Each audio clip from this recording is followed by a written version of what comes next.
Salut tout le monde, c'est Hugo du Café des Mangas et aujourd'hui on se retrouve pour une nouvelle vidéo. Donc aujourd'hui ça sera le troisième VS, donc ce sera Rox VS Roger. Donc Maël va soutenir Roger et moi Rox. Comme d'habitude, chacun notre tour nous allons défendre notre personnage et ensuite nous conclurons à la fin de la vidéo. Salut tout le monde, j'espère que vous allez bien. Donc pour moi Rox est le personnage le plus puissant, plus puissant que Roger. Car, pour commencer, il était le personnage le plus redouté du temps-là. Même Roger, je ne vais pas dire avait peur de lui, mais le redoutait. Donc ça veut déjà dire un, un très bon point déjà pour Rox. De plus, on sait très bien que dans les animés, ou dans les mangas, le méchant principal, ou le plus vieux méchant, a toujours été redouté de tout le monde. Et à chaque fois quand il ne perd jamais un contre un. Il y a toujours des alliances. Et comme on le sait, Garp, Roger, l'équipage de Roger et la marine se sont alliés pour vaincre Rox et son équipage. Et je suppose que Garp et Roger ont réussi à battre Rox, mais à deux, en sachant que Garp et Roger sont des personnages très puissants. Et pour finir, Rox était à la tête d'un équipage de futurs Yonko, si on peut dire ça comme ça.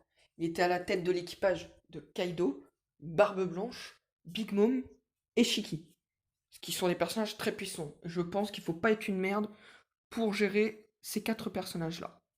Du coup, pour moi, Roger est plus puissant parce que déjà, il a la plus grande prime connue. On connaît pas encore celle de Xebec.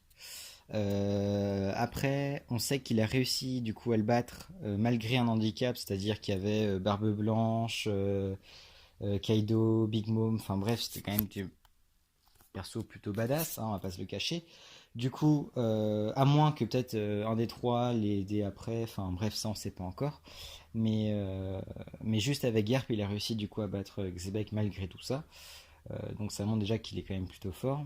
Et puis Roger, c'est quand même le perso emblématique de One Piece. Enfin, clairement, sans lui, il n'y a pas d'histoire. Donc je pense que c'était quand même pas une merde.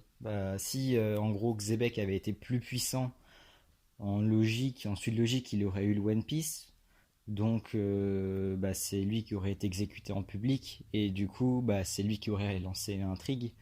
Or c'est Roger qui a lancé l'intrigue. Du coup pour moi, juste d'un point de vue logique en fait, Roger est quand même plus puissant que Xebec. Après une petite discussion entre Maël et moi, nous avons conclu que le plus fort des deux serait Chebek. Donc déjà par rapport à la prime, on ne sait pas sa prime, donc ça ce n'est pas vraiment un argument, car plus on avance dans One Piece, plus les primes sont élevées. Donc vu qu'on ne sait pas encore par exemple celle de Dragon ou celle de Rox, on peut supposer que c'est une prime plus haute. Donc après, c'est une supposition. Ensuite, en concernant le One Piece, il ne l'a pas trouvé parce que, de ce que je me souviens, il avait dit, c'est Garp ou Sengoku qui avait dit qu'il lui ne cherchait pas à être le One Piece, il cherchait juste à faire la terreur. Et c'est pour ça que plus tard, Barbe Blanche a quitté l'équipage parce que il en avait marre de faire ça ou voilà quoi. Donc c'est pour ça, nous avons donc choisi Rox qui est le plus fort entre lui et Roger. Donc c'est ainsi que la vidéo s'achève, donc n'oubliez pas de liker et de vous abonner pour nous soutenir, ça nous ferait extrêmement plaisir. Abonnez-vous aussi à notre compte Instagram, le Café des Mangas, pour être au courant des nouvelles vidéos en avance. Et je vous souhaite bon week-end. On se retrouve la semaine prochaine pour une nouvelle vidéo. C'était Hugo du Café des Mangas. Bye. Bon du coup c'est la fin de ce VS, j'espère que vous avez apprécié, enfin on espère que vous avez apprécié, que vous laisserez du coup peut-être un petit like si le cœur vous en dit, que vous laisserez peut-être même un petit commentaire pour donner votre avis.